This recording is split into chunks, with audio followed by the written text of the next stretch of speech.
Биринчиден, урматтуу мусулман бир туугандар, бул сахабаны бизге жеткирип турган, бул хадисти бизге жеткирип турган сахаба ким бул? Айтканыбыздай Абдуллах ибн Аббас радияллаху анхума. Бул сахаба пайгамбар саллаллаху алейхи ва салламдын авасынын баласы. Абдулла ибн Аббас. Аббас бул пайгамбар саллаллаху алейхи ва салламдын авасы. Пайгамбарыбыздын атасы Абдулла менен ким? Аббас экөө бир тууган. Демек пайгамбарыбыздын авасынын баласы, уулу. Абдулла ибн Аббас, Аббастын уулу Абдулла. Бул сахаба Наби саллаллаху алейхи ва саллам пайгамбар болуп турган кезде жашы кичинекей болгон, жаш болгон сахабалардан болгон. Бул сахабанын төрөлгөн жылы пайгамбар саллаллаху алейхи ва салламга пайгамбарлык берилгенден кийин 10 жылдан кийин төрөлгөн. Башкача сөз менен айта турган болсок, пайгамбарыбыз саллаллаху алейхи ва саллам Меккеден Мединага хижрат кылуусунан 3 жыл алдын төрөлгөн, бул дүйнөгө келген. Демек өтө кичинекей болгон. Өтө жашы кичинекей болгон сахабалардан болгон. Бирок бул сахаба, урматтуу мусулман бир туугандар, пайгамбарыбыздын доорунда кичинекей, жашы кичинекей болгону менен, ошол жашы кичинекей болгонуна карабастан пайгамбар саллаллаху алейхи ва салламдан көптөгөн хадистерди риваят кылган. Кичинекейинен илимге ушунчалык бекем болуп келет кээ бирки мисалдар. Эң көп хадис риваят кылган сахабалардын бири болду. Жана 7 сахабаны биз эскеребиз көбүнчө. Эң көп хадис риваят кылган. Ошол 7 сахабанын 4-үнчүсү. Эң көп хадис риваят кылуу боюнча. Айтканбыз: «Ал-мукфируна фи риваятил асар Абу Хурайрата ялихи ибн Умар, Анасун вал бахру» деп 4-үнчү келет. Биринчиси Абу Хурайра, андан кийин Ибн Умар деп атат, андан кийин Анас, андан кийин эмне деп атат? Ал-бахр деп атат, деңиз деп Абдуллах ибн Аббас айтып атат. Илими деңиздей болгон сахаба. Айтканыбыздай, жашы кичинекей болсо дагы пайгамбар саллаллаху алейхи ва салламдан эң көп хадис риваят кылды. Мунун себеби ал сахаба ушунчалык хадис укканга көп аракеттенип, көп катуу аракет кылган. Жашы кичинекей болсо дагы. Жада калса, алымдар айткандай, бул сахаба атасынан алдын ыйманга келген, исламга келген. Атасынан алдын исламга келген. Пайгамбар саллаллаху алейхи ва саллам Бухариде, Муслимде келген хадисинде, Бухариде 143 номерде келет, Муслимде 2477 номерде келет. Пайгамбар саллаллаху алейхи ва саллам бул сахабасына дуа кылган. Аллахумма фаққиху фид-дин деп. Динде фақих кылгын деп. Жана ошондой эле ага Курандын тафсирин үйрөткүн деп дуа кылган. Ва аллимху та'вил деп. Ошол дуасын пайгамбар саллаллаху алейхи ва саллам эмне ошол сахабасын айткан. Бирок алымдар айткандай, урматтуу мусулман бир туугандар, дагы башка Бухариде дагы келет 3756 номерде. Аллахумма аллимхул хикма деп дагы дуа кылган. О Аллахым ага даанышмандуулукту үйрөткүн деп. Ал-хикма деген сөз даанышмандуулук кыргызча которгонубузда. Ошол хикманын дагы башка кыргызча башкача которгонубузда алымдар айткандай, ар бир нерсени ордуна коюп, ошол нерседе тууралыкка жетүү.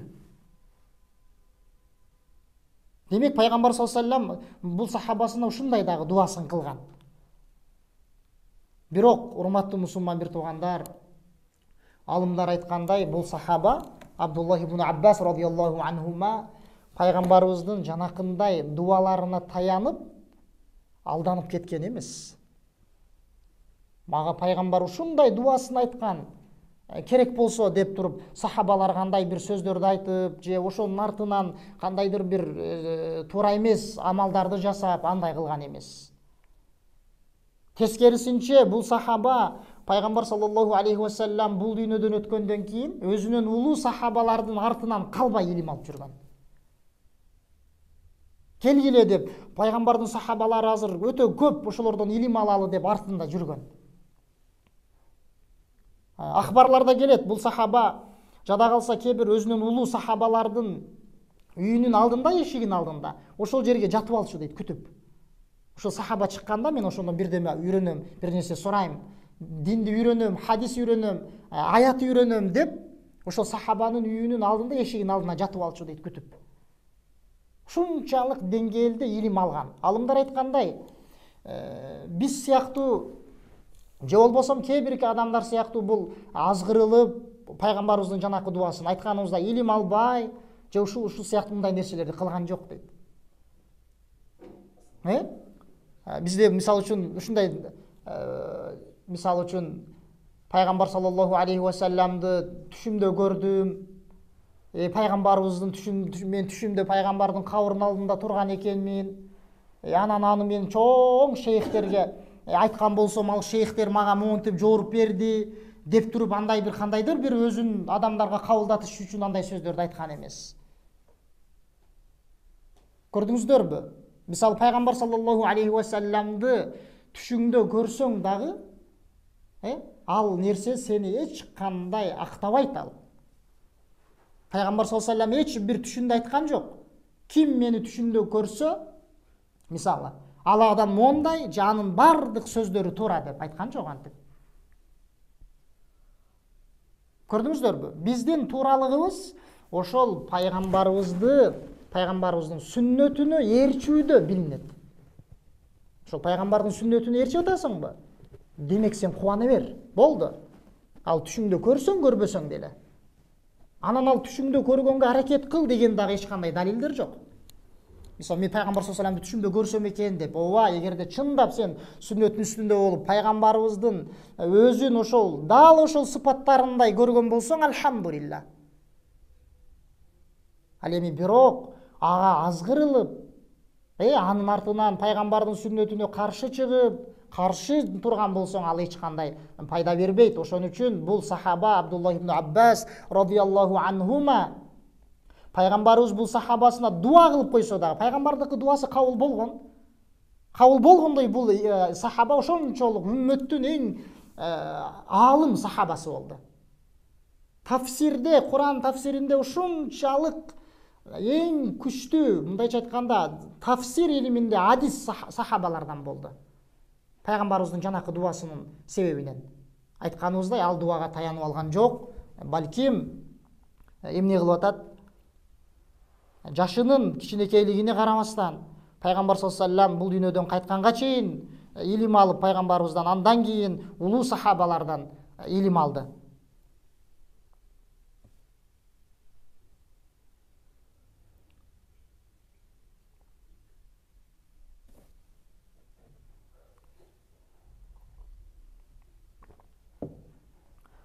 Тавус рахимахулла айтат, Абдуллах ибн Аббас радияллаху анхуманы: "Валлахи ма раайту ахадан ашадда та'зиман ли хуруматилла мин ибн Аббас" дейт.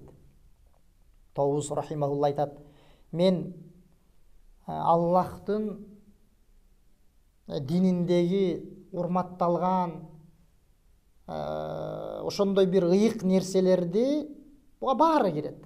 Куран, сүннөт, жана башка диндеги урматталган нерселер Ибн Аббастан өткөн, ошол Аллахтын динине болгон урмат сыйын көргөзгөн адамды көргөн жокмун" деп айтат.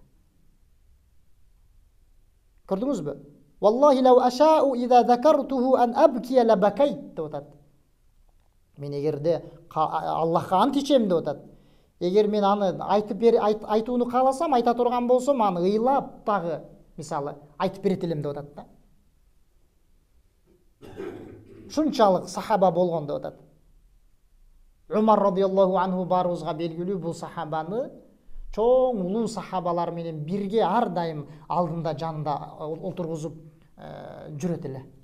Чоң сахабаларды, илимдүү сахабаларды жыйнаганда дагы бул сахабаны дагы ошолор менен кошо алып жүргөн. Илимдүү болгондуктан. Илимдүү болгондуктан алып жүргөн.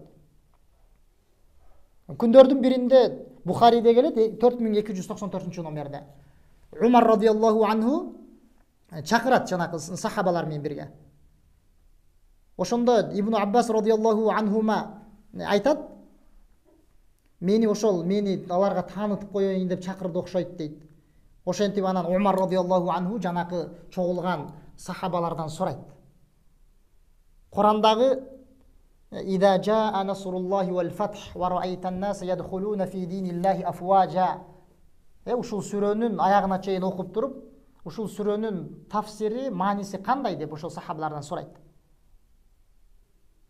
Ошондо ошол сахабалардын кээ бирлери жооп берет. Бизде Аллах субханаху ва тааля бул сүрөдө буйруп атат.